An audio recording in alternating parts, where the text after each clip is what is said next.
Why did Barack Obama wear only gray or blue suits for 8 years? Why does Mark Zuckerberg own 20 identical t-shirts? And why do judges give harsher sentences right before lunch? They discovered something that's secretly destroying your life right now. Something that explains why you can plan a perfect morning routine but end up doom scrolling until 3 a.m. Welcome to the Logic Room, where philosophy meets psychology to solve your real-world problems. Today, we're exposing the invisible force that's making you choose Netflix over the gym, junk food over meal prep, and mediocrity over excellence. It's called decision fatigue, and it's the reason why Steve Jobs wore the same outfit for decades while building the world's most valuable company. But here's the plot twist. Once you understand this phenomenon, you can hack it. By the end of this video, you'll have a complete decision architecture system that successful people use to preserve their mental energy for choices that actually matter. But first, quick experiment. Comment below. What was the first decision you made this morning? Your answer is the first clue to the problem we're about to solve. Part 1. The science of mental depletion. Picture your brain as having a daily allowance of quality decisions. Let's call it your decision budget.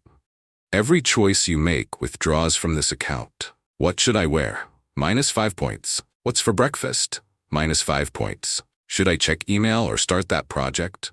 -10 points. Do I really need this Amazon purchase? -15 points. By noon, you've already made over 15,000 micro-decisions. Your decision budget is overdrawn, and your brain switches to autopilot, choosing whatever requires the least effort.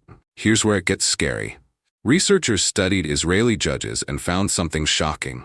Prisoners who appeared before judges early in the morning had a 70% chance of parole. Those who appeared right before lunch? Less than 10%. Same crimes, same judges, but depleted decision-making capacity meant defaulting to the safe choice, keeping them in prison. If trained judges can't escape decision fatigue, what chance do you have? Well, actually, a pretty good one, if you know what the masters do. Part 2. The Minimalist Revelation. When Obama was asked about his boring wardrobe, he said, "I'm trying to pare down decisions.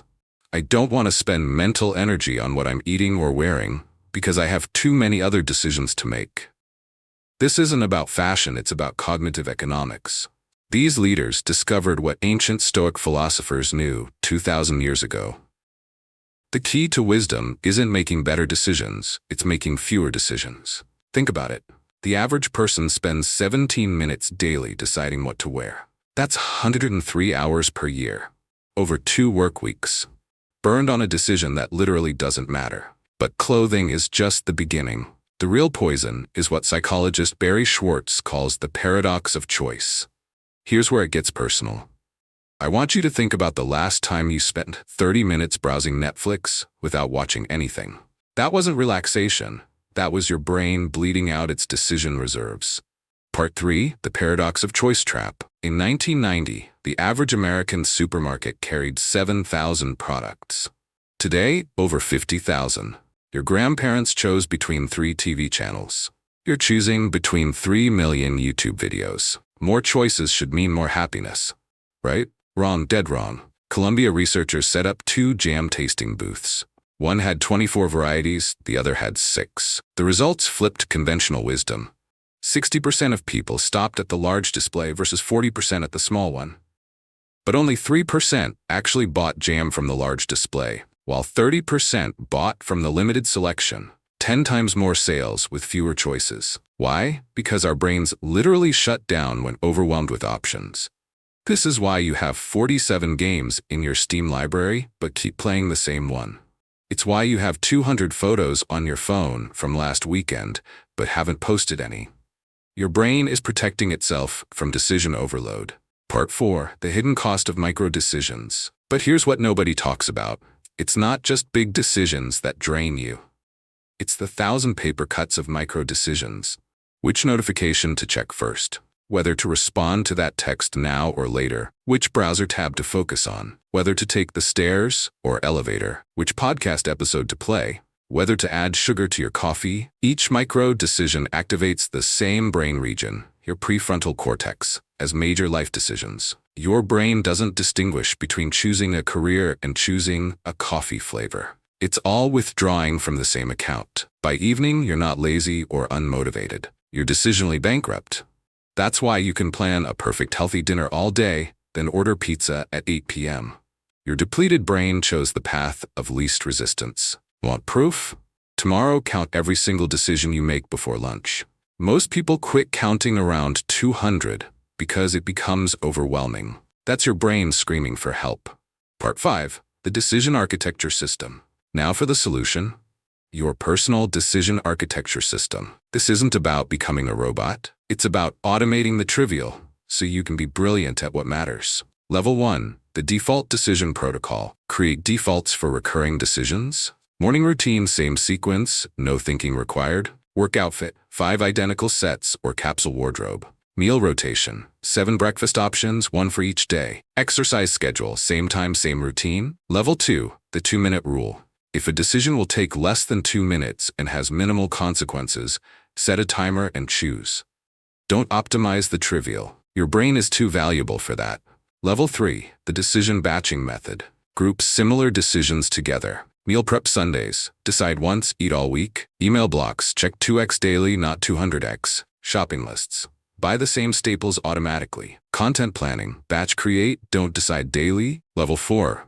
The Constraint Creation Principle. Paradoxically, constraints create freedom. Only eat at 5 restaurants you know are good. Shop at 1 grocery store, not 3. Use 1 note-taking app, not 7. Follow the same route to work daily. This might sound boring, but comment below once you try it.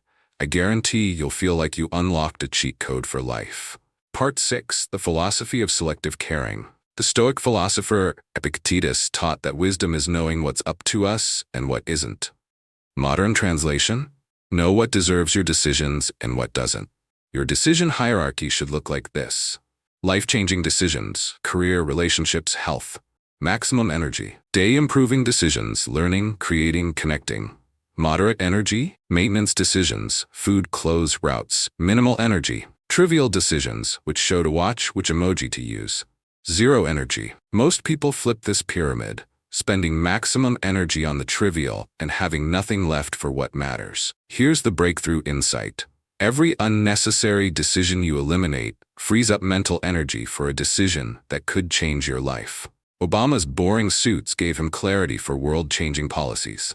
Zuckerberg's identical t-shirts let him focus on building a trillion-dollar company. What could you achieve if you stopped bleeding mental energy on things that don't matter? Your homework.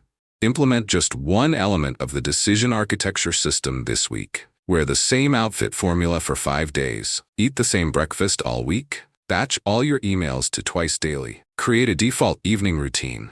But here's my question for you. What's 1 decision you make every day that you could eliminate right now? Drop it in the comments.